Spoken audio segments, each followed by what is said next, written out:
ડુંગળી મામલે હાલમાં કૃષિ મંત્રી હાલમાં પ્રેસ કોન્ફરન્સ કરી રહ્યા છે, સીધા પહોંચે. અમે ખૂબ ચર્ચા વિચારણા પર કરી અને જે પરિસ્થિતિ ઉદ્ભવી છે ડુંગળીની નિકાસબંધીના કારણે અને ખેડૂતોને ભાવના પ્રશ્ને જે પરિસ્થિતિ ઊભી થઈ છે એ અંગે મેં ભારત સરકારના કૃષિ મંત્રી, ભારત સરકારના ખાતર મંત્રી મનસુખભાઈ માંડવિયા સહિતના અને અમારા મુખ્યમંત્રી શ્રી ભૂપેન્દ્રભાઈ પટેલનું ધ્યાન દોર્યું છે. અમારા મુખ્યમંત્રી શ્રી પણ આ પ્રશ્ને કેન્દ્ર સરકારનું ધ્યાન દોરવાના છે અને આજે આ પ્રતિનિધિ મંડળ સાથે આ પ્રશ્ને ઊભી થયેલી પરિસ્થિતિ અંગે ખેડૂતોમાં જે અસંતોષ ઊભો થયો છે અને ખેડૂતોને મળતા ભાવ ઉપર જે તરાપ પડી છે એ પ્રશ્ને અમારે વિગતવાર ચર્ચા વિચારણા થઈ છે. एक मिनट फटाफट करो सर, प्याज के दाम गुजरात में कम हुए हैं, निकास पर प्रतिबंध लादा गया है, इस कारण आज एक बैठक हुई थी. बैठक में क्या हुआ और आगे आप क्या अपील करोगे केंद्र सरकार को? आज सौराष्ट्र के मार्केटिंग यार्डों के चेयरमैनों का एक प्रतिनिधि मंडल मुझे प्याज के एक्सपोर्ट पर प्रतिबंध के बाद जो परिस्थिति हुई है उसके बारे में मुझे चर्चा करने के लिए सब मिले थे.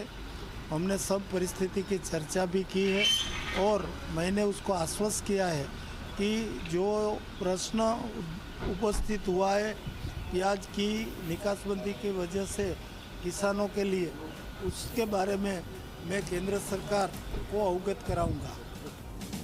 રાઘવજી પટેલે બેઠક પૂર્ણ કરી છે. ડુંગળી વાલે જે પણ કરવાનું છે ઘટતું કરવાની વાત દીક્ષિતા કૃષિમંત્રી રાઘવજી પટેલે કહ્યું છે કે એપીએમસી હોદ્દેદારો સાથે 2 કલાક સુધી બેઠક ચાલી છે અને જે એક માંગ જે છે કે નિકાસ જલ્દી ખોલવામાં આવે, ડુંગળીના ભાવના અંગે જે ખેડૂતોને મુશ્કેલી પડી છે એ મામલે હાલમાં કેન્દ્ર સરકારનું ધ્યાન દોરશે આ પ્રકારની વાત કરવામાં આવી છે. તાત્કાલિક આ જે નિકાસ છે હટાવવામાં આવે જેનાથી ખેડૂતોની જે મુશ્કેલી પડી રહી છે, ખાસ કરીને સૌરાષ્ટ્રમાં આપ જુઓ કે ભાવનગર હોય કે અન્ય ગોંડલ હોય ત્યાં ખૂબ જ મુશ્કેલી પડી રહી છે અને આખા ગુજરાતના ખેડૂતો મુશ્કેલીમાં મુકાઈ રહ્યા છે. તો 2 કલાક સુધી એપીએમસીના હોદ્દેદારો સાથે બેઠક થઈ છે અને તાત્કાલિક નિકાસ હટાવવામાં આવે એવી માંગ પણ કરવામાં આવી છે, નહીં તો ખેડૂતો ખતમ થશે. ઘણા યાર્ડોના ચેરમેનો માનનીય મંત્રીશ્રીને મળવા માટે આવ્યા હતા. ડુંગળીની જે નિકાસબંધી થઈ એ અંગે મેં રજૂઆત કરી હતી અને રજૂઆતમાં ખેડૂતોને જે અન્યાય થઈ રહ્યો છે એ બાબતે રજૂઆત કરી. માનનીય મંત્રીશ્રીએ, માનનીય રાકેશ સાહેબ જે છે એમણે બરાબર સાંભળી અને આ અનુસંધાને એ ઉપર રજૂઆત કરીને આ નિકાસબંધી દૂર કરવા માટે રજૂઆત કરશે એવું અમને આશ્વાસન આપ્યું છે અને અમે આશા રાખીએ છીએ કે ખેડૂતોના હિતમાં આ નિર્ણયમાં ફેરફાર થશે. કારણ કે આ ડુંગળી છે ને એ સીધી ખેતરમાંથી આવે છે, ભાવ જે મળે છે ખેડૂતોને સીધા મળે છે, પણ ખેડૂતોને ઉતારો ઓછો છે. જે 300 મણ વીઘા દીઠ ઈડ ઉતરવું જોઈએ ઉત્પાદન, એનું 150-200 મણ માત્ર છે. પુરવઠો ઓછો છે એટલે ભાવ વધ્યા છે, પણ ખેડૂત તો ઠેરનો ઠેર છે. એને એવું કેમ થાય છે કે લોકો જે સામાન્ય માણસો છે હવે એના માટે જો તમને એક કહું, મારે એ જ કહેવું હતું, ડુંગળીના માટે 1 કલાક ઓછો પડે આખી વાત કરવા માટે. ડુંગળી દરેક જણસી કરતાં અલગ છે.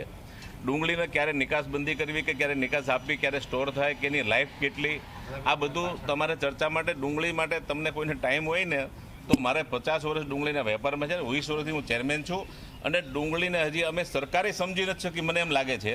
કારણ કે ડુંગળીનું ઉત્પાદન, એનું સ્ટોરેજ, એનું આખું ઉત્પાદન ચક્ર આ બધું જાણવું જરૂરી છે. દેશમાં આપણને સસ્તામાં સસ્તી ડુંગળી વિશ્વમાં માત્ર દેશને, ભારતને મળે છે.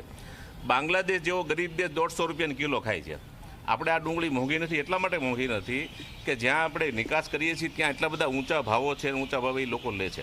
આપણને ડુંગળી એટલા માટે મળે છે, કુદરત જે છે કુદરતી રીતે એક રોટેશન દેશમાં ગોઠવાયેલું છે કે એક પછી એક અનેક વિદેશ પ્રદેશોમાં ડુંગળી નીકળે, આપણને સપ્લાય મળે અને બીજો ખેડૂત ટોટલ લોસના જોખમે સાથે ઉત્પાદન કરે છે અને સ્ટોરેજ કરે છે. આ 2 કારણસર આપણને ડુંગળી સસ્તી મળે. ગઈ સાલ ડુંગળી આ જ સમયે આ સિઝનમાં મેં 70 રૂપિયા મણ વેચાતી હતી, રજૂઆત માટે આવ્યા હતા. સરકારે 2 રૂપિયા કિલોએ સહાય ખેડૂતોને જાહેર કરી હતી, તો 70ના 700 એટલા માટે મળે છે કે ઉતારો નથી. એટલે ભાવ મળે છે. આખું વર્ષ આપણે સસ્તી ખાધી તો ક્યારેક થોડી મોંઘી, હજી તો મોંઘી થઈ નથી, થોડીક મોંઘી ખાવી પડે. સહજ રીતે ખેડૂતના માટે આપણે ખાવી જોઈએ. અને ડુંગળી જે છે એકમાત્ર મોંઘી લાગે છે. ઘરમાં આપણે 2 માવા ખાઈને ઓલા પાનના તો એ 40 રૂપિયાના થાય. ડુંગળીનો વપરાશ કેટલો? એટલે આ તો કસ્તુરી નારાયણ પછી સાહેબ આ ગરીબોની કસ્તુરી નથી. ઉભારો. હવે તમે 20 વર્ષથી આ વ્યવસાય સાથે જોડાયેલા છો. 50. મોંઘી સસ્તાને વાત નથી, વાત માત્ર એટલી છે કે ખેડૂત રસ્તામાં ફેંકી દે છે અને શહેરનો વેપારી 80 રૂપિયા કિલો શું કામ ખરીદ્યા? એટલે કોણ લઈ જાય? હું અમદાવાદમાં 80 કોણ લઈ જાય? તમને ખબર છે કોણ લઈ જાય? આ વચ્ચેનો ગાળો કોણ લઈ? અરે ભાઈ તમે સમજાવો. હું તમને સમજાવું. નહીં વચેટિયા જો અત્યારે જે ભાવ ખેડૂતોને મળે છે ભાઈ, એ સીધા ખેડૂતના મળે છે. ખેડૂતને મળે છે. મને મહુવામાં 700 રૂપિયા ડુંગળી વેચાય કે 700 રૂપિયા વેચાય કે 400 રૂપિયા વેચાય, એ પૈસા સીધા ખેડૂતના ખેતરમાંથી ડુંગળી આવે છે એને મળે છે. રાઈટ. હવે આ ડુંગળી જ્યાં મોકલવાની થાય એના માટે વચેટિયા માત્ર એનું કમિશન લે 2%, અને એ આસામ, બિહાર, બંગાળ જ્યાં પણ મોકલે એ ત્યાં વેચાણ થાય, ત્યાંથી રિટેલમાં જાય. અત્યારે ડુંગળીની મુશ્કેલી એ છે કે તમે ડુંગળી લઈને 8 દિવસ ઘરમાં રાખજો, એ ઉગી જશે. એટલે રિટેલ માર્કેટમાં જે લઈ જાય છે એ રિટેલ માર્કેટમાં એ થેલીવાળો એ 50-100 કિલો ડુંગળી વેચે તો એની ઉપર એની મજૂરી કાઢવાની હોય, એની દાઢી કાઢવાની હોય. ડુંગળી ફેંકાઈ જાય એનો ભાવ વધારો લેવાનો હોય. એટલે રિટેલમાં આ કારણસર ઊંચું રહે છે. અને તમને એવું લાગતું હોય કે રિટેલમાં કાળા બજાર આ લોકો કરે છે, તો રિટેલમાં ધંધો કરવા માટે કોઈ રોકાણ કરવું નથી પડતું.